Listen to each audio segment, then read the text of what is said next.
नमस्कार, मैं ओमकार और आप देख रहे हैं रिवेंट भारत टीवी। अभी बांकेपुर उपचुनाव होने वाली है, जिसमें सभी पार्टियां अपने उम्मीदवार खड़े कर चुके हैं। हमारे साथ मौजूद हैं जनता जागरूक पार्टी के राष्ट्रीय अध्यक्ष डॉक्टर मिथिलेश बिहारी जी। उनसे आज बातचीत करेंगे बांकेपुर चुनाव को लेकर।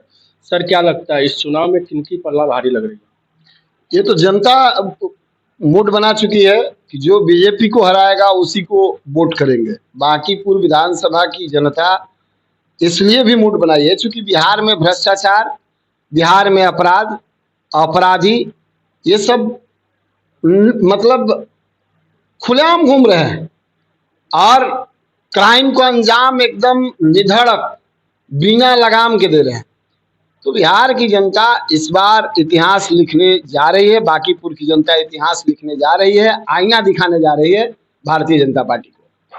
पार्टियों को कहें या जनता को कहें सर, राष्ट्रीय अध्यक्ष बनने के बाद, इस्तीफा के बाद ये बांकेपुर उपचुनाव हो रही है, तो क्या जनता को ये मौका मिला है सबक सिखाने का, या पार्टियों को ये मौका मिला? नहीं, जनता को मौका मिला है। जैसे क्या है कि जो पुराने प्रत्याशी थे, नितिन नवीन राष्ट्रीय अध्यक्ष बन करके गए, लेकिन जिनके हाथ में भारतीय जनता पार्टी ने सत्ता सौंपी, इस व्यक्ति को जिसको सत्ता इन्होंने दिया, इससे बिहार की सत्ता नहीं चल रही है। बिहार के लोग बेहाल हैं, परेशान हैं। और आपने देखा, आप सब अपने अपने चैनल के माध्यम से लोगों को दिखाने का प्रयास किए, कितनी हत्याएं हुई, कितने बलात्कार हुए। बलात्कार करने के बाद में जो है उनकी हत्या कर दी गई और इस पर कानूनी कार्रवाई के नाम पर सिर्फ खाना पूर्ति हुआ। अपराधी बेलगाम घूम रहे हैं, चाहे नीट छात्रा के बलात्कार करने के बाद हत्या की बात की जाए, या भरत भूषण तिवारी जैसे मामला, या आपको नवादा में जो हत्या हुई है, या किस किस का मतलब अनेकों ऐसे कितने नाम गिनाऊं मैं। और सरकार सिर्फ खाना पूर्ति करती है, अपराध रुकने का नाम नहीं ले रहा है। बेलगाम पुलिसकर्मी, प्रशासन के लोग, भ्रष्ट पदाधिकारियों से भरा हुआ भारतीय जनता पार्टी की शासनकाल, इससे जनता त्राहिमाम है। और बांकीपुर की जनता पूरे बिहार को रिप्रेजेंट करेगी, पूरे देश को रिप्रेजेंट करेगी और भाजपा को उनकी असली रूप दिखाने में मदद करेगी। क्योंकि जयप्रकाश नारायण, सुभाष चंद्र बोस, लाला लाजपत राय, इन जैसे लोगों के वंशज की संख्या सबसे अधिक है। अगर वास्तव में यह लोग उनके वंशज हैं तो भारतीय जनता पार्टी को वोट अबरी बार नहीं करेंगे। अबरी बार भारतीय जनता पार्टी को आईना दिखाने का काम करेंगे। सर, बीजेपी ये दावा करती है कि हम किसी को भी उतार देंगे तो वो जीत जाएंगे, तो इनको क्या कहा जाएगा? सत्ता का घमंड है या जनता पर विश्वास है? नहीं, सत्ता का घमंड दुरुपयोग। सत्ता का घमंड अगर नहीं रहता और इसका दुरुपयोग नहीं करते तो भरत भूषण तिवारी जैसा घटना होता क्या? नहीं होता। और इनको जो है अपने आप पर घमंड नहीं रहता तो 4000 ईवीएम जलवा देता क्या बंगाल चुनाव जीतने के बाद? जनता वोट दे रही है तो अब जनता को ही विश्वास नहीं है कि वो जिसको वोट दे रही है उसको वोट पड़ रहा है या नहीं पड़ रहा। तूती बोल रही है इनकी। लेकिन फिर भी जनता औकात में लाती है नेताओं को, सरकार को, और आशा है कि इस बार जनता औकात में लाएगी, इनका असली चेहरा उजागर करेगी।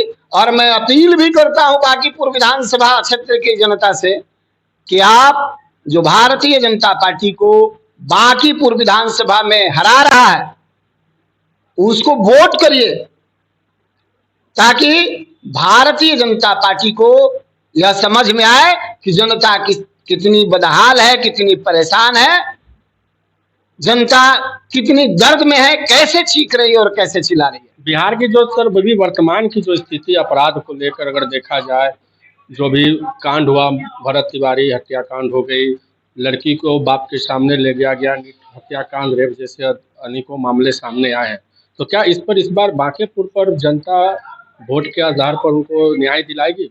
क्या उनकी जीत या हार हो पाएगी? इस जितनी भी अभी वास्तविक स्थिति, जनता को जगना होगा। और जितनी भी घटना है, जैसे आपने जो भी कहा, मैं भी यही पहले बात कहा हूं, जनता को जगना होगा, जनता को जागरूक होना होगा। भारतीय जनता पार्टी के विशेष जो शुभचिंतक अभी बने बैठे हैं, आप लोगों से, सिर्फ आपके चैनल के माध्यम से उन लोगों से मैं अपील करता हूं कि एक बार एक सीट हार जाने से, अगर भारतीय जनता पार्टी बांकीपुर विधानसभा सीट अगर हार जाती है तो उसका असली चेहरा या उसके होश ठिकाने आने की संभावना है। इससे सरकार गिरने वाली नहीं है, लेकिन सदन में वहां से जीत कर जो जाएगा और बिहार को रिप्रेजेंट करेगा मजबूती के साथ, वैसे व्यक्तित्व को अगर चुनाव जिता करके आप भेजते हैं तो इस बिहार के लोगों की आप किसी न किसी रूप में मदद कर रहे हैं। बिहार की शासन प्रणाली को आप किसी न किसी तरीके से मजबूत कर रहे हैं।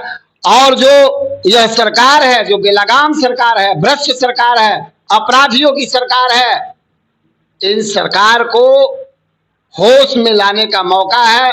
और अगर आप ऐसा करते हैं, बांकीपुर विधानसभा की जनता ऐसा करती है, तो इनका इतिहास के स्वर्ण अक्षरों में नाम लिखा जाएगा। अन्यथा चाटुकार, चापलूस, जाति, धर्म, संप्रदाय और पार्टी के नाम पर गुलामी में जकड़े हुए लोगों के नाम से यहाँ की जनता को जानी जाएगी। सर, जनसुराज के संस्थापक प्रशांत किशोर जी भी अपनी दावादारी पेश कर रहे हैं, खुद खड़े हुए हैं, तो उनको कहाँ देखते हैं सर इस चुनाव में? जीतेंगे, चुनाव जीतेंगे, दावादारी पेश क्या कर रहे हैं? सर, बीजेपी का गट्स लगभग जो भी है कास्ट लोग हैं और उनकी 45% अप्रोक्स वोट जनता की जो संख्या है 45% है, वो मेन है जो बीजेपी। कास्ट की तो बात ही खत्म कर दीजिए, क्योंकि जब देश गुलाम था तो लाला लाजपत राय, सुभाष चंद्र बोस, और जब देश स्वतंत्र हुआ उसके बाद में एक क्रांति की लहर दौड़ाई थी किसने? जयप्रकाश नारायण ने, लाला थे। तो देश में जब भी देश को जरूरत पड़ा है, देश में अत्याचार हुआ है, भ्रष्टाचार हुआ है, निरंकुश सरकार आई है, तो पढ़े लिखे प्रबुद्ध किस्म के इस जाति से जो लोग थे उन्होंने आवाज उठाया और इस देश के लोगों को शांति, अमन, चैन दिलाई, भ्रष्टाचार मुक्त सरकार बनाने का प्रयास किया। और उनकी संख्या सबसे अधिक है। उन सभी को, व्यापारी वर्ग के लोगों को, या जितने भी लोग हैं वोटर हैं बांकीपुर विधानसभा के, उन सभी से मैं यही कहूंगा, जाति, धर्म, संप्रदाय से ऊपर उठ करके मानवता के लिए, बिहार को बचाने के लिए आप एक बार भारतीय जनता पार्टी को हराने के लिए वोट करिए। पूरे बांकीपुर उपचुनाव का अगर विश्लेषण किया जाए तो पूरी सर एक संक्षिप्त पर क्या कहेंगे आप? सभी लोग में जागरूकता है और इस बार भारतीय जनता पार्टी को हारना चाहिए। जिस तरीके से जन आक्रोश है, लोगों में जिस तरीके से जागरूकता आई है राज्य के प्रति, लगता है कि भारतीय जनता पार्टी बुरी तरीके से अगली बार चुनाव को हारेगी और उसके होश ठिकाने आएंगे और निरंकुश सरकार पर अंकुश लगेगा और यहाँ की जनता खुशहाल होगी। बहुत बहुत धन्यवाद सर जी। हमारे साथ मौजूद थे जागरूक जनता पार्टी के राष्ट्रीय अध्यक्ष मिथिलेश बिहारी जी, जिन्होंने बांकीपुर उपचुनाव को लेकर अपनी प्रतिक्रिया दी। आपको यह वीडियो कैसा लगा और इसमें हम आपकी क्या राय है, इसको आप कमेंट बॉक्स में जरूर दें। नमस्कार, जय हिंद।